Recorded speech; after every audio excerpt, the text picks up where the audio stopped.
मैं तो चुप रहने का व्रत लिया था ना, फिर अभी कैसे बोल रही थी? अम्मा जी ने व्रत खुलवा दिया। फिर मम्मी को जाकर सारी बात क्यों नहीं बताई तूने? ना मुझे बोलने दिया। देखा लोगों ने सब गुस्सा है, पापा प्रभा मम्मी सब।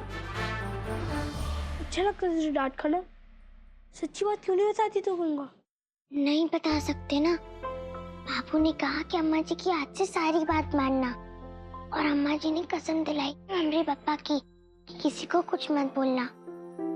पर हमने पहले ही गड़बड़ कर दी तुम्हें बताकर। लेकिन तुम किसी से कुछ मत बोलना। तू समझती क्यों नहीं है? तुम काहे नहीं समझते सागर? अम्मा जी ने कहा मेरी बात मानेगी तो सब ठीक हो जाएगा। मास्टर जी से मार भी नहीं पड़ेगी और बाबू का गुस्सा भी ठंडा हो जाएगा। तुम नहीं चाहते कि बाबू हम पे गुस्से ना करे?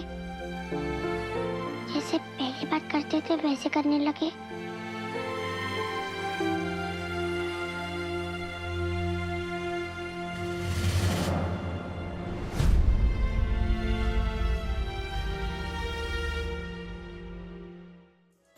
अगर सागर और पुलकित ने ऐसा किया होता तो मेरा हाथ रुक जाता उन पर। बहुत सख्त सजा देता मैं उन्हें। गंगा से तो फिर भी मैं नरमी से पेश आया, क्योंकि जानता हूं कि मेरा उतना अधिकार नहीं है उस पर जितना कि सागर और पुलकित पर है। अब अम्मा जी की बात मुझे समझ में आ गई माधवी, कि अगर बच्चों को सही ढंग से पालना है तो प्यार के साथ साथ सख्ती भी जरूरी होती है। इसलिए गंगा की जिम्मेदारी मैंने अम्मा जी को सौंप दी। और तुम भी अब गंगा के मामलों में उनसे कुछ मत कहना। अम्मा जी संभाल लेंगी उसे। लेकिन आप जानते हैं ना कि अम्मा जी कितनी सख्त हैं। हाँ, लेकिन अपने बच्चों को कितनी अच्छी परवरिश दी है उन्होंने। गंगा को भी संभाल लेंगी वो। तुम बेकार में ही डर रहे हो माधवी। गंगा की पढ़ाई लिखाई देख लेंगी वो, और सख्ती करेंगी जरूर, लेकिन इतना तो मुझे भरोसा है कि गंगा के साथ कुछ गलत नहीं होने देंगी। क्या बैर रखो इतनी छोटी सी लड़की के साथ। ये तो नादान है, लेकिन मैं तो समझदार हूं ना। और भाई जैसे कि तुम लोग जानते हो, मेरा हृदय कोमल है, मोम जैसा है, पिघल जाता है इसकी ये हालत देखकर। मैं चाहती तुम इस लड़की को अपने अंगूठे के नीचे कस के दबा कर रख सकती थी। मजाल है कि मेरा बेटा कुछ बोलता, लेकिन मैं ईश्वर के नियम जानती हूँ, जैसी करनी वैसी भरनी। जान पूछ के मैं तो किसी का बुरा सोच ही नहीं सकती, करने की तो बात दूर है। तो देख लिया अपनी आंखों से किसकी चलती है चतुर्वेदी सदन में।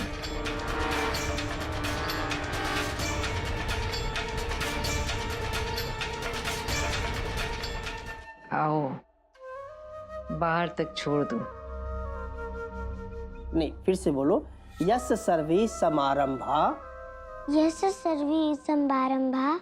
समा समा रंभा। रंभा। हरे कृष्णा हरे मुरारी। चलो, इतना तो सुधार आ गया तुझमें कि मुझसे पहले तू जगती है, स्नान ध्यान सब करती है। हाँ, धीरे धीरे रास्ते पे आई जाएगी। खुशी की बात। तो तुम सब ये बाबू को बताओगी ना? हाँ हाँ, बता दूंगी। जब देखो बाबू बाबू, मेरी तो जरा भी फिक्र नहीं है।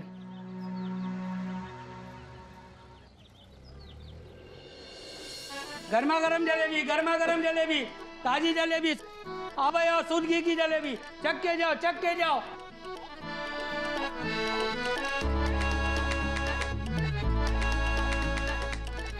अम्मा जी, जलेबी और कचौरी खाने का मन कर रहा है ना?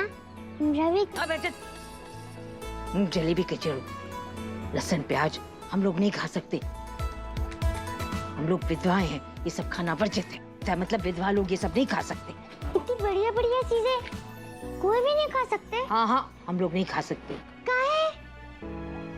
काहे? क्योंकि ये शास्त्रों में लिखा है।